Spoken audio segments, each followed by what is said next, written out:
Types of রিসার্চের পরে এবার আমাদের যেটা জানতে হবে সেটা হচ্ছে যে মেথডস অফ রিসার্চ। তাহলে গবেষণার কতগুলো পদ্ধতি হয় সেটা তো আমরা জানলাম। এবার গবেষণার কতগুলো ধরন হয় সেটা তো আমরা জানলাম। এবার দেখবো যে গবেষণার পদ্ধতি কি রূপ হতে পারে। এই গবেষণার পদ্ধতির মধ্যে আমাদের একটা জিনিস যেটা আমাদের এই প্রশ্নে আসে সেটা হচ্ছে যে রিসার্চ মেথডস, এবং সেইখানে আমরা পাবো যে রিসার্চ মেথডসের মধ্যে যেটা পড়বে হিস্টোরিক্যাল মেথডটাই সাধারণত আসে। যেহেতু রিসার্চ মেথডের মধ্যে হিস্টোরিক্যাল মেথড পড়ে, সেই কারণে এই রিসার্চ মেথডটা শুধু হাইলাইট করেছি।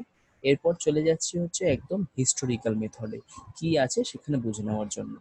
আচ্ছা, হিস্টোরিক্যাল মেথডের আগে যেটা ছিল সেটা ছিল হচ্ছে কম্পারেটিভ মেথড। এই যে দেখা যাচ্ছে এখানেও হাইলাইট করেছি, কিন্তু আমরা আমাদের সিলেবাস অনুযায়ী কম্পারেটিভ মেথড আগেই পড়েছি, বুঝেছি যে কম্পারেটিভ মেথড কি, কোথা থেকে এসেছে। তাহলে এখন যেটা আমরা পড়তে চলেছি সেটা হচ্ছে হিস্টোরিক্যাল মেথড। সাধারণত কম্পারেটিভ মেথডের যে সমস্ত ত্রুটিগুলো ছিল সেই ত্রুটিগুলোকে ঢাকার জন্যই হিস্টোরিক্যাল মেথডটা এসেছে। হিস্টোরিক্যাল মেথড বলতে সাধারণত বোঝায় যে এমন একটা পদ্ধতি যেখানে গবেষকরা ইতিহাসে আছে যা চলে যায় তাই ইতিহাস, আমরা জানি যে যে সময়টা চলে যায় তাই ইতিহাস। তাহলে কোনো একটা সমাজকে বোঝার জন্য ইতিহাসে আছে এমন কোনো জিনিসের ওপর গবেষণা করে। তাহলে স্বাভাবিক বিষয় যে ইতিহাসের ওপর সমস্ত বিষয় নিয়ে গবেষণা করছে মানে ইতিহাসের কিছু ম্যাটেরিয়ালসই চাই। This method recognizes the uniqueness and dynamic nature of societies and cultures. The historical information pertaining to an entity reveals a great deal about the nature of its social dynamism. The data that doesn't take historical dimension into account gives the impression of timelessness. তাহলে বোঝাচ্ছে যে ইতিহাস নিয়ে আমরা ঘাটছি মানে সেই সমাজটা কেমন ছিল, পরিবর্তন হয়ে কিরকম হলো, এবং তার সাথে সম্বন্ধিত ডেটা বলতে সেই সমাজেরই ডেটাকে বোঝায়, যে সেই ডেটাগুলোর মাধ্যমে আমরা সহজেই মানে আবহমান কাল ধরে যে সমাজটা চলে আসছে সেই সমাজটাকে আমরা ইন্টারপ্রিট করতে পারবো। সেই তার মধ্যে যে যে বিষয়গুলো পড়ছে তার মধ্যে আমাদের দেখাচ্ছে যে রিটেন রেকর্ডস, আমরা দেখবো রিটেন রেকর্ডস কি কি হতে পারে। নিউজ পেপার্স, এগুলো সব কিন্তু diary, letter, travellers accounts, memoirs, biography, এই সবগুলোই কিন্তু আসলে ওই ইয়ের মধ্যেই পড়ে যাচ্ছে, হিস্টোরিক্যাল যে ডেটা তার মধ্যেই পড়ে যাচ্ছে। এখানে দিয়েছে যে social researchers generally confine themselves to three major resources of historical information। তাহলে তিনটে রিসোর্সের মধ্যে আবদ্ধ থাকে, এখানে তিনটে নাম দিয়েছে কি কি: documents and various historical sources, materials of culture history and analytical history, personal sources of authentic observers and witnesses। তাহলে দেখাচ্ছে যে সাধারণত রিসার্চাররা এই তিনটে বিষয়ে, এই তিনটে উৎসের, হিস্টোরিক্যাল রিসার্চের এই তিনটে উৎসের মধ্যে নিজেদেরকে সীমাবদ্ধ রাখে।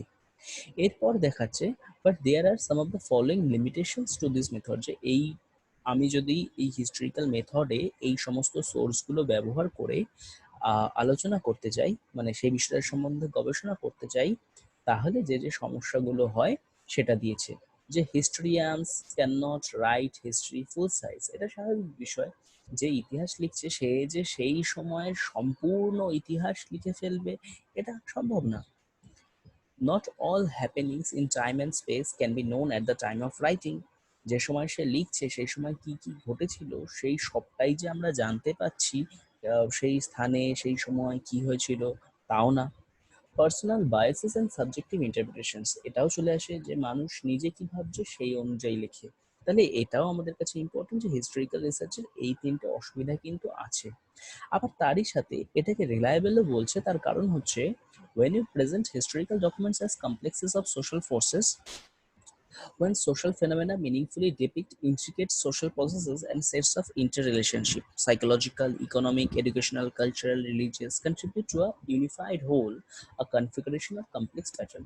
তাহলে বলছে যে ইতিহাসের কিছু লিমিটেশন, হিস্টোরিক্যাল রিসার্চে বা হিস্টোরিক্যাল ডেটার কিছু লিমিটেশন থাকলেও at the same time historical data may be regarded as reliable and adequate for social research। তার কারণ হচ্ছে যে when you present historical documents as complexes of social forces, যে ইতিহাসের কোন কোন বিষয়গুলোর দ্বারা সমাজের, মানে সমাজ তো চলছে সেই সোশ্যাল ফোর্স বলে একটা জিনিস থাকে, সেটা পরিচালিত হচ্ছে। তাহলে আমাদের সোসাইটিতে যে ফোর্স আছে সেটা কোন কোন জিনিস দ্বারা পরিচালিত হচ্ছে সেই হিস্ট্রিক্যাল ডকুমেন্টসের মাধ্যমে কিন্তু আমরা পাচ্ছি।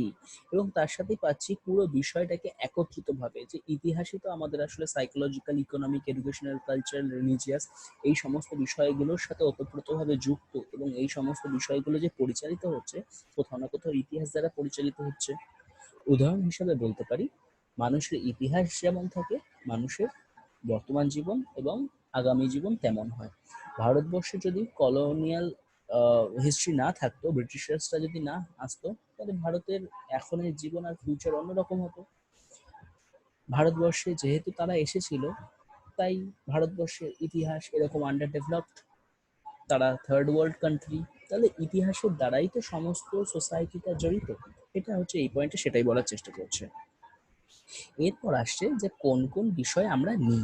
এইখানেই আমরা পাবো যে বায়োগ্রাফি মাধ্যমে আমরা ইতিহাস পাই, কেউ ডায়েরি লেখে তার মাধ্যমে আমরা ইতিহাস পাই, লেটারের মাধ্যমে ইতিহাস পাই, মেমোয়ার্সের মাধ্যমে ইতিহাস পাই, public documents, magazines, news paper, publish data, এই সমস্ত বিষয় থেকে আমরা ইতিহাস পাই। পার্সোনাল ডকুমেন্টস, এই তাহলে এই চ্যাপ্টারটা বোঝাটা খুবই সোজা। তার কারণ হচ্ছে যে আমরা বুঝতে পারছি যে এই personal documents, biography, diary, memoirs, তারপর হচ্ছে সরকার থেকে যে সমস্ত সেন্সাস রিপোর্ট করা হয়, এখানে আবার ডায়েরির কিছু সুফল এবং কুফল দিয়েছে।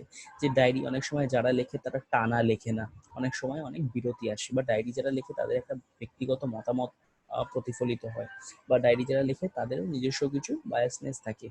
এই সমস্যাগুলো ছাড়া মানে ডায়েরির কিছু সুবিধা বা অসুবিধা দিয়েছে।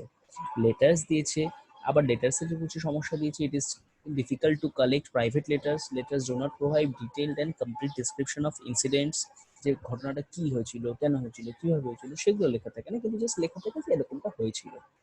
মেমোয়ার্স, তার সাথে পড়ছে হচ্ছে পাবলিক অর অফিসিয়াল ডকুমেন্টস। তাহলে আমরা দেখতে পাচ্ছি যে এই সমস্তগুলোই পাবলিক অ্যান্ড অফিসিয়াল ডকুমেন্টসের মধ্যে পড়ছে records, published data, journal and magazines, news papers, এই সমস্ত কিছু তাহলে আমাদের এই হিস্টোরিক্যাল রিসার্চের মধ্যে পড়ছে।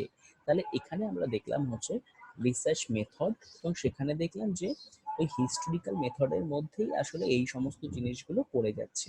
আরেকটা জিনিস মাথায় রাখলে ভালো হয়, যে আমরা যখন কন্টেন্ট অ্যানালাইসিস করব, কন্টেন্ট অ্যানালিসিসের মধ্যেও এই জিনিসগুলো পড়ে। কন্টেন্ট মানে কি, যে কোথাও কিছু একটা বেরিয়েছিল নিউজ পেপারে বা ডেটাতে বা টিভিতে, সেগুলো আমি অ্যানালিসিস করছি। সেই কন্টেন্ট অ্যানালিসিসের মধ্যেও নিউজ পেপার পড়ে। আবার আমরা যদি পড়তে চাই যে কেস স্টাডি, কেস স্টাডি মানে সেই মানুষটার বিষয়ে জানতে চাই, তাহলে তার লেখা চিঠি, তার লেখা ডায়েরি, এই সমস্ত বিষয় পড়ছি। তাহলে এই হিস্টোরিক্যাল মেথডের মধ্যে যা যা পড়ছে তা আসলে এই কন্টেন্ট অ্যানালিসিস বা কেস স্টাডি তারই কিন্তু উৎস বলতে পারি আমরা। তাহলে এখানে আমরা পড়লাম রিসার্চ মেথড, এখান থেকে একটাই প্রশ্ন আসে, সেটা হলো রিসার্চ মেথড বা তার আন্ডারে যেটা আমরা পড়ছি ওই historical method, comparing with comparative method. তাহলে যদি আমাদের হিস্টোরিক্যাল মেথড দেয় প্রশ্নে, তাহলে আমরা ফার্স্টে কম্পারেটিভ মেথডের সাথে একটা তুলনা দেখিয়ে নেবো। কম্পারেটিভ মেথড আমরা আগেই পড়েছি, সেখানে 2-3 লাইনের একটা তুলনা দেখেই কেন হিস্টোরিক্যাল মেথড ভালো, আমরা সেখানে ঢুকে গিয়ে সেই জিনিসগুলো ডেসক্রাইব করে দিলাম, ব্যাস।